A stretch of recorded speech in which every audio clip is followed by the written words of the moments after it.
we can roll through some of your favorite teams here, boys. We can talk about certain teams in particular, maybe teams we've already talked about. For example, Vandy, currently undefeated, plus 375 to make the playoff, but just got done talking about their impending trip to Tuscaloosa. We talked about Iowa State momentarily, a lot of injuries, especially on the defensive side of the ball. Still undefeated, though, 4-1 to make the playoff. Florida State, 5-1. Cincinnati, 13-1.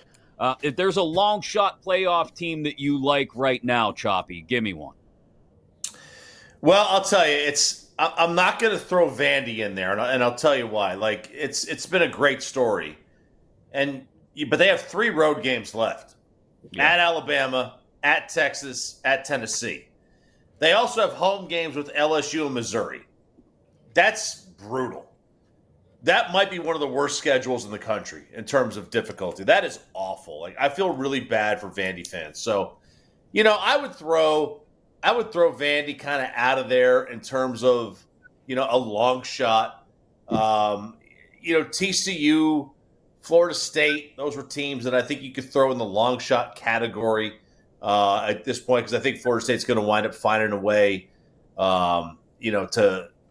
if they pull this upset with Miami, then they're basically in.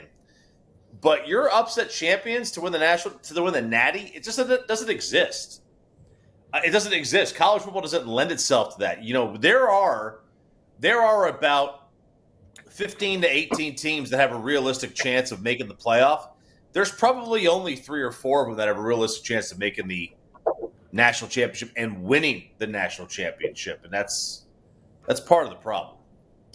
Yeah, the interesting thing, too, here, John, as we talk about possible SEC dark horses like Vandy, Missouri, is something we talked about right before the show started, and that is just the cannibalization at the top of the SEC. There's an opportunity where you may end up with 5, 6 SEC teams with 2 losses, and then it really is going to get down to the granular slicing and dicing of who beat who, when they beat them, who was available in that game, how much did they beat them by, home, road. And it does, I think, open the door and the possibility to some of those teams like Missouri, like Vandy possibly. But I also think it gives me reason to pause and think, is that number necessarily worth it? Like, if I'm going to bet Vandy to be a playoff team, I got to get better than 4-1. If I'm going to bet Missouri to be a playoff team, as good as Bo Pribula looks, as good as they've looked overall, I got to get better than plus 260. Yeah, and I think, when you ask me, like, bets like this that I would want to make, I would want to say, all right, I know exactly what the path is. If this, and this happens, they're going to the playoff. That's why I would endorse a North Texas 5-1 or better bet to make the playoff. Because look at number one, first thing, the winner of the American championship game is going. It's a wrap. Boise State's not going to the playoff this year. They already lost to South Florida. So I think there's just no question about it that the winner of the American championship game is going to the playoff. Now, let's talk about North Texas' schedule. Guess who they don't have to play this year? Memphis. Mm-hmm. They don't have to play Memphis in the regular season. And guess who they get at home? They get South Florida at home. They get UTSA at home. They get Navy at home. Guess who else they don't have to play? Tulane. So they don't have to play 2 of the 3 best teams in the American. And if they do play them, the ones they do get, they're getting in Denton. Not that necessarily is some great home field advantage, but if I had to play them, I'd rather play them at home than their place, right? You play in Memphis, lose. So I think you're seeing, 6-1 to win the American. That's basically make the playoffs as far as I'm concerned. So I would say North Texas 6-1 AAC winner. That's as good as a playoff bet to me. So it would be North Texas 6-1 to win the AAC. And that stadium is 15 minutes from here. They have given, because that South Florida game's next week, they've given the students the Friday off. There you go. No class. They said it's a Friday night game. It's a Friday night game. And listen, like I always say, you can't drink all day if you don't start in the morning.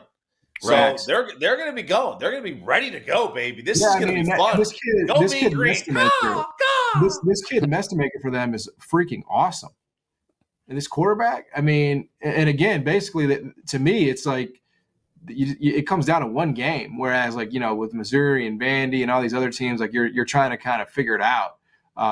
If North Texas does what they're supposed to do, I assume they'll be favored in each of these games, other than the championship game, which probably would be a pick'em. It's a lot worse than plus 600, though, right? I mean, that's what we're talking about. Yeah. What about teams from the ACC? The only reason I ask is Georgia Tech is still listed at 3-1. I don't think I like them at that number, just given the resume the rest of the way out is trash, aside from wrapping up against Georgia. And Louisville is listed at 5-1, but then I eye up the rest of their schedule, trips to Miami and SMU. They've still got Clemson on the schedule for what that's worth, although it's at home on a Friday night. Is there another team besides Miami and Florida State who we should be thinking about in the ACC, John? No. I mean, just to be honest, I mean, I'm not really a believer in some of these teams. Like, imagine if the American and the ACC merged. This is what it would look like on this graphic, right? You got South Florida, Tulane, Memphis, Georgia Tech, Miami, North Texas. That would actually be a good conference. I'd be excited about that if that happened. Much better than the slop that I'm dealing with now. But no, I don't think you're just trying to get Memphis into the ACC in basketball. That's all you're doing. That is 100% true. Football is actually fine in the American. I mean, North Texas, Tulane, Memphis, South Florida, you know, like you actually have a credible football league. It's the basketball that's the embarrassment. But no, I don't think there's another credible team in the ACC besides those two. Nope. It is the Average Coast Conference. It is you got two teams, and that's it. That's all you got. Clemson ain't going to do it. No, Clemson's cooked. I'll throw one more team from a major conference at you because we were talking about the depth of the SEC and how they could have 4 or 5 teams sitting there with 2 losses. I'll flip it to the Big Ten page where it feels – I think we all feel fairly good about Oregon, Ohio State, and Penn State being playoff teams. And we've talked about Indiana. Indiana is currently to make the playoff plus 135. That's not a bet I'd make at that price. But right there in that neighborhood is Michigan, and they're 3-1. Now, Michigan's borderline. I think you'd have to have an SEC team move out of the way to open up the opportunity for another Big Ten team. But that's one I might eye up, especially depending on how well they handle their business this weekend, John.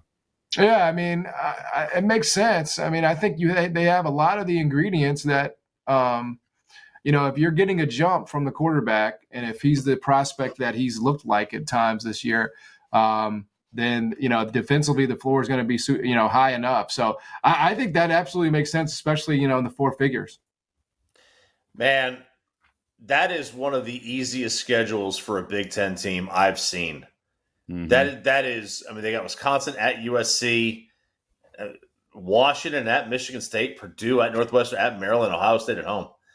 That is, you're not going to get a gift like that. If you're in the Big Ten or the SEC and you get a gift like that, you have to find a way in the postseason. That's embarrassing. Michigan should be ashamed. They should be ashamed they're playing that schedule. They really should. Look Shame. At because, you know, like Indiana's got to play who? They got to play Penn State and Oregon? And they played Illinois earlier? And Michigan's not getting any of those teams? File a complaint. How is that possible? See, the Big Ten does it right. They just, you know, they allow their big-time schools to, you know, every few years just kind of just skate by. That's what you should do. This is smart. I like this. I mean, to their credit, Choppy, they did go on the road to Oklahoma in non-conference, and they don't have control of their conference. And they lost. I know they lost. They lost.